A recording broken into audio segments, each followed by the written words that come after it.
Welcome back to another video, guys. My name is Chief Pat, and today, bringing you guys the second episode of my Let's Play Clash Royale series. Now today, we're going to be getting into our first multiplayer battles because in the previous episode, we went through the tutorial as well as talked about all of the basics. But first, let's go ahead and upgrade some of the cards inside of our deck. So we're going to upgrade the Knight to level 3 as well as our Archers to level 2. And if you look at our card collection, we actually got 2 more new cards. So first, we got the Goblins. And I think the Goblins personally are really good. They do a ton of damage. It spawns 3 of them at once and it only costs 2 elixir. I actually use this card inside of my main deck. And also we got the Spear Goblins, which are just like the Goblins, except they do less damage and they can shoot from range. So they're very simple to understand. Both of them cost 2 elixir. Both of them spawn 3 troops. Personally, for me, I'm more of a Goblin guy. They're really good at taking out giants and some of those really tanky units, as well as distracting stuff like the Prince if you're running into that. But let's go ahead and get into our first battles and hopefully get our first crown chest.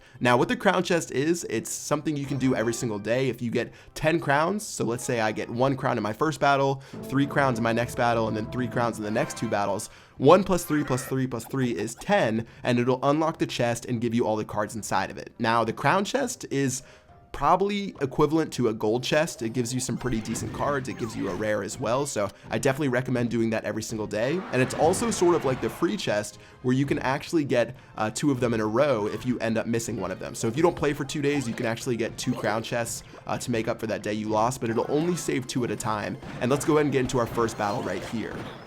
Alright, so facing Nike Tamir, what I did is I dropped my Knight on top of that Musketeer. You can see I didn't drop it directly on top of the Giant because I didn't want my Knight to attack the Giant and then just have it be shot down by the Musketeer. Instead, what I did was make sure I dropped the Knight directly on top of the Musketeer to make sure that it was taken out. So a little bit of a rocky beginning. Of course, you got the opening leg on me, but now I'm going to make a push with my Prince down the left-hand side, and it's going to do an insane amount of damage. I know a lot of you guys in the comments for the last video were saying that I was extremely lucky that I got the Prince, and personally, I think the Prince is really strong right now for early levels, but there are counters to it. So when I run into a Prince, I will definitely show you guys how to defeat it the best that I can. Personally, you're going to want to use stuff like Goblins. You're going to want to use those Spear Goblins. You want to use really tiny troops so that he doesn't get sped up.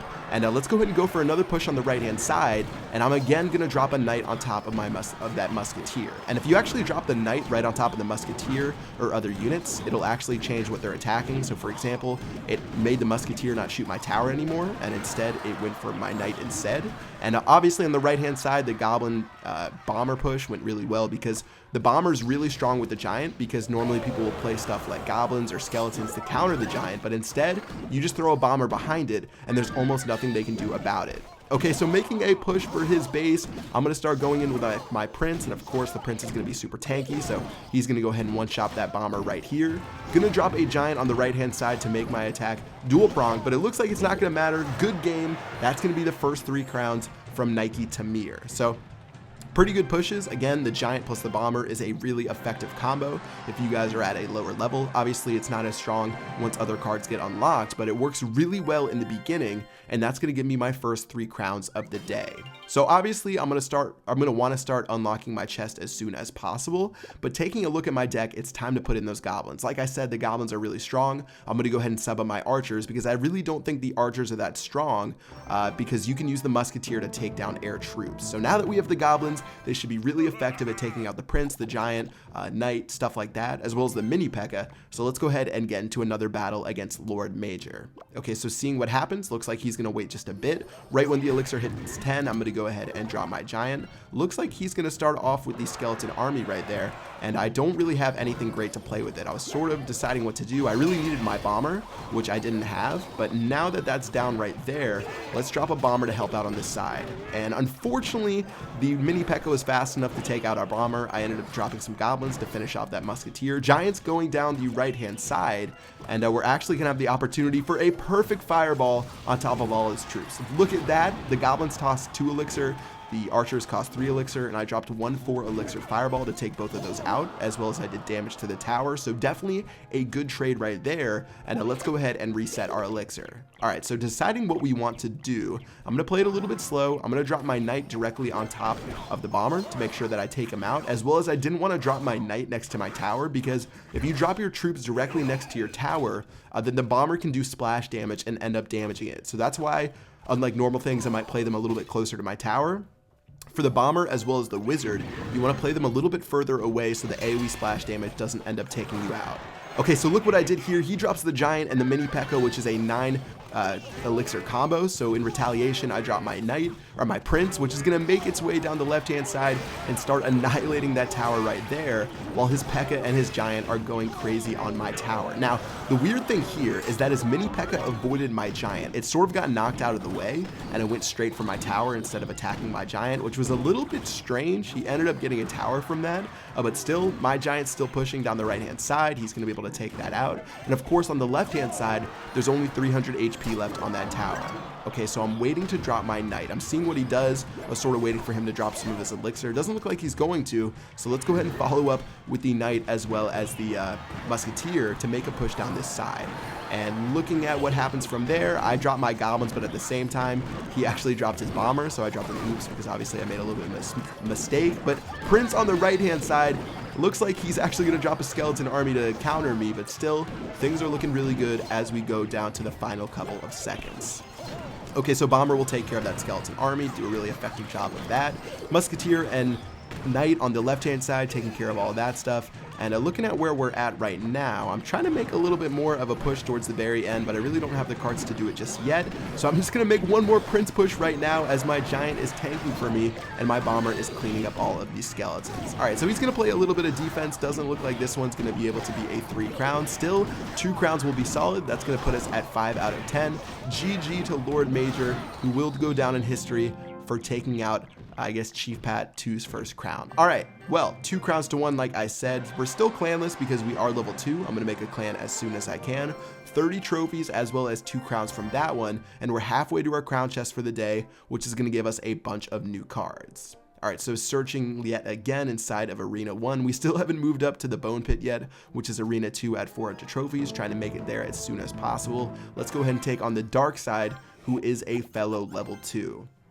Alright, so starting off, taking a look at what I have inside of my deck, he's going to drop a Giant right away, which is a little bit sketchy. I'm going to play a Musketeer first and then examine what he does after this. He's going to follow up with a Baby Dragon, which is actually really effective because my Musketeer isn't able to reach it just yet. But right when that Giant goes down, Musketeer is going to take a couple of shots. I'm actually going to end up dropping some Goblins over there as well as a Prince, and let's make a rush towards his base, starting off on the left-hand side. Okay, so Prince is going to take care of all those guys. Prince is going to charge up yet again and do a big smack on that tower there. Musketeer shooting the right tower, and overall having a 2-pronged attack is going to work out really well. Now he drops some arrows to try to mess with my Prince. That's not going to work as I drop a laugh emote there, and a Prince is going to get one final stab at that tower to put it at 2.1 thousand HP, but since he dropped a Giant over there, I know he's low on elixir. I'm going to make a push towards his base. I don't care about the Giant. I'm going for 3 crowns. Whenever you see your opponent play any high elixir cards, you can always go for a counter on the other side, which is what I'm doing right here, and it looks like he was a little bit too thirsty for that crown, and I'm going to make a final push to his base. So GG, obviously at lower levels, the towers don't really have that many hit points. I'm making a push, and yeah, good game, 3 crowns against the Dark Side, and that will wrap it up for this raid. Okay, so 30 trophies as well as a golden chest. Of course, you're going to want to open your golden chest when you're sleeping, since they do take 8 hours, so I'll save that for when I go to bed. Looking at our next battle and potentially final battle, we're going up against Dragon Emperor, and we actually have a really good starting deck. So of course, the Giant is a good card to play in the very beginning. I'm going to go ahead and start him a little bit further up because the mini P.E.K.K.A is actually pretty quick, and as soon as the mini P.E.K.K.A locks on to that Giant, sort of examining what I'm going to do, and since he is low on elixir, let's just make a push towards his left-hand side and try to take on that tower. So he didn't really have anything to play against me, so he's going to drop some arrows. Of course, those really aren't that effective. Knight as well as a Bomber on this Giant right here, and a 1 tower down, 1 to go on the right-hand side, as well as a king in the center. So overall, if you guys are watching these matches, I'm just sort of switching up where I push all the time. If he drops troops on one side, I'm going to drop my troops on the other side. And looking at what he did here, he actually played the Dragon, which is really good because none of my troops can shoot it up in the air. It's surprising that the Bomber can't, but I guess it is what it is. Musketeer is going to take it on right here, and let's see what happens. All right, so Musketeer is going to do her best to take it out as quick as possible. She will get smacked in the mouth by the mini P.E.K.K.A though, and it looks like it's actually going to be able to take out my tower with 6 HP left. Wow, the mini P.E.K.K.A got 1 more shot off, and I'm just going to drop a Prince on the left-hand side to see how he reacts. Now, he's not really going to react. He's going to drop that Musketeer pretty late to try to take it down. Looking at my fireball, I was hoping that it would be able to do some work, but he's sort of panicking there with those arrows, and overall that was a waste of 3 elixir. So now that the musketeer is getting a little bit closer, I'm waiting to drop my knight on its head, letting it get into tower range as much as I can. As soon as the tower locks on, my knight goes down. He's dropping a giant to help out, and overall this isn't going to do too much. Okay, so goblins are really effective against the giant. Watch this. Like I was saying, they're just going to quickly stab that thing down. Musketeer is going to shoot at this dragon here, and we're making one final push to his base, and this should be enough to take him out. Oh, the musketeer just went down before it took down the dragon. That's a little bit unfortunate. I thought that was going to be the final push. Looks like we're going to have to regroup just a little bit. Tower's going to take down that dragon, sort of just waiting him on my elixir. And at this point, I'm going to give the prince one chance to smack down that mini P.E.K.K.A. So it's going to rage and shoot down that mini P.E.K.K.A. in one shot without letting the mini P.E.K.K.A. take a hit back. Knight's going to go ahead and drop down as the prince rages and takes down that musketeer. One more shot at the base. GG, well played. Prince is going to take him down and give us a 3-crown victory. So good stuff. That will be all that we need to get our crown chest. Like I was talking about earlier, we actually only needed 2. GG to Dragon Emperor. That's going to be another 30 trophies as well as a silver chest. All right, of course, we're never going to rate Clash Royale. Sorry, Supercell. Let's go and check out where we're at. And we're actually full on chest slots, as well as having the crown chest on the top right. Okay, so starting off, 77 gold. Looks like we're going to get 2 gems as well. A goblin for our troubles, 2 spear goblins on top of that, 6 archers, as well as finally we're going to get a fireball. So really nice stuff. Actually, all of those cards are going to be able to be upgraded. Let's go ahead and upgrade our goblin immediately, which is going to be pretty nice. Fireball as well is going to be 50 gold. The fireball is pretty crucial in the early levels for taking out enemies' musketeers. Archer is going to get upgraded as well to level 3. And then, of course, the spear goblin, only 5 gold to upgrade. So I'm going to go ahead and get that done. All right, so looking at our XP, we are 31 out of 50. Of course, when we hit level 3, we're going to be able to create a clan. Taking a look at the crown chest, since I missed the one yesterday, we're actually able to do another, so I'm going to do that off video. And yeah, that's going to wrap it up for episode number 2. So overall, we are now 4-0 inside of Clash Royale. Really awesome stuff. Hope you guys are enjoying this series and learning just a bit. I'm going to try some different deck combinations throughout the next couple of episodes to show you guys what you can do if you don't have certain cards. And yeah, that's going to wrap it up with this video. Hope you guys enjoyed. Until next time, I will see you guys later. Peace out.